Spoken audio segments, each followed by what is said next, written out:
to be driving in, right? If it only brings you into the city in the morning and takes you out at night, that's not going to work. Public transportation is only good if it's available when you need it, every time that you need it, then people are going to use it. At an affordable cost. Right. It's an affordable cost, Some of the other things is, you buy a house, and that house is, worth a certain, we have inflation right now. You buy a house, and then 10 days later, they give you the tax bill and say, hey, but guess what? Your house is now X number of dollars, and that's what you're going to pay on. Yeah.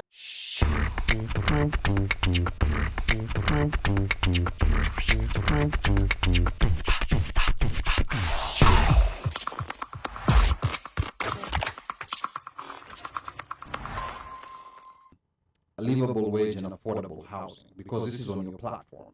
There's quite a number of interesting things you have on your platform, including racial justice, and then there's something that you mentioned called poverty crime, that I was reading for the first time, which when you think about it, there are some crimes that are associated with you being poor. You're a criminal because you're poor.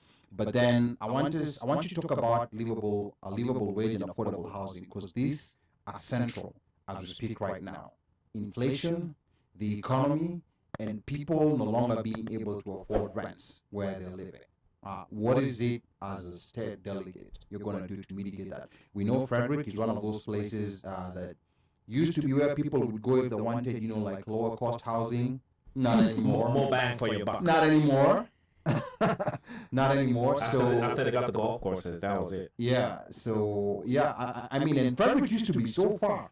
I just remember there was a point when it used to be so far away, but now it no longer is. You see him? I'm not banning golf courses. You're going to get me in all sorts of trouble.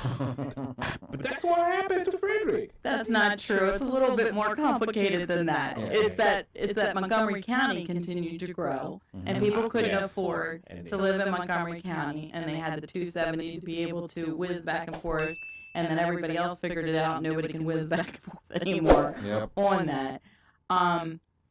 We have to stop criminalizing poverty. Point blank. And we know this is older than all of us.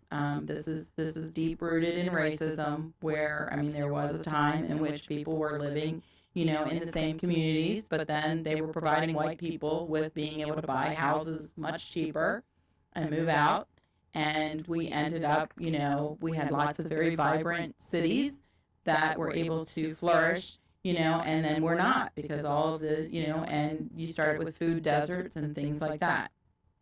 So when it comes to housing, we have to make sure that we are very deliberate in providing housing in which people can afford. One of the issues you just mentioned, when it comes to Frederick, people used to live there and be able to. What I hear knocking doors, both for the elderly, and also we have 37%, what they call is the ALIS, the limited income. These are people who are working, right?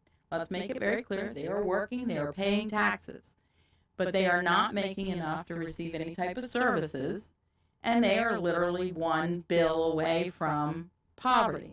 So if you have 37%, what's our percentage of poverty? We always talk about them. What about the ones who are actually poor? Yeah. Right? Mm-hmm. And what are we doing about that? We need adequate, we always talk about climate, right? We say climate is really important, and we want to make sure that we take care of our earth, because this is what we have. How can you have a climate plan, a green energy plan, that doesn't include public transportation? We know that that is also rooted in racism as well, is that we want people to get around, but not really get around. And Frederick is a problem when it comes to public transportation. It is a big problem in Frederick. And let's face it, we see you guys are over here. I was over here before I graduated from, Paint Branch High School. When you can jump on the metro and get here, there, and everywhere, why don't we have that across Maryland, right? As long as you have highways, why can't you get all the way up to Deep Creek Lake and all the way down to Ocean City? The problem with public transportation, especially even commuter, is we like to have this, well, it only goes on this time, right? Well, if you've got kids or you have anything else, you have a doctor's appointment, you're going to have to be driving in, right? If it only brings you into the city in the morning and takes you out at night, that's not going to work. Public transportation is only good if it's available when you need it, every time that you need it, then people are going to use it. At an affordable cost. Right. It's an affordable cost, you know. Some of the other things is, you buy a house, and that house is, worth a certain, we have inflation right now. You buy a house, and then 10 days later, they give you the tax bill and say, hey, but guess what? Your house is now X number of dollars, and that's what you're going to pay on. Yeah, we got all those letters. Right. What if you're paying on it all this time, and then you go to sell your house? Oh, no.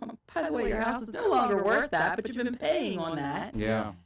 Does that make sense? And that's why when we talk about gentrification and all of that, people can't afford to stay where they are. We need to talk about that. What is it? The It's a Wonderful Life. You see where the Bailey, we don't have those. We don't have the houses where you have a single room and the common area. We need to have more of those because some people, that's all you can afford. It's pretty much, a house. We have a problem when it comes to poverty. When we're having a discussion about poverty, we need to also talk about substance abuse and mental health issues. In Maryland, we do not adequately, have laws that enable people to be able to protect themselves. We have this attitude that somebody's, all of us, we're sitting here, we're working, we're good, everything is fine. Well, if any of us had an addiction issue, next week, we're on the streets naked, and folks will be like, well, maybe they want to be there. Well, they weren't in a relationship, they had a job and things like that. We need to have some safety nets for folks. We need to have more programs like Kate has to be able to have individuals to be able to get treatment, right? Okay. We need more available for particularly our young people to be able to get services, right? Especially after coming out of the pandemic. Mm-hmm. I mean, that was a really difficult time. Yes. And the people who are impacted. Some people it didn't impact as much. I continued to work, but there are other people that it did impact. Yeah. We have to look at, we know that for some people, a lot of people were able to work from home, and it worked well. And then all of a sudden, out of the blue, right? They said, "Oh, everybody go back to work." Yeah, I know. And remember we're dealing with that. How well our environment was. Mm-hmm. Why are we doing this? It was cheaper even for. How many places, companies, governments had more money because they weren't spending all this, and yet we were like, everybody back, and we're back to congestion. We're back to all this.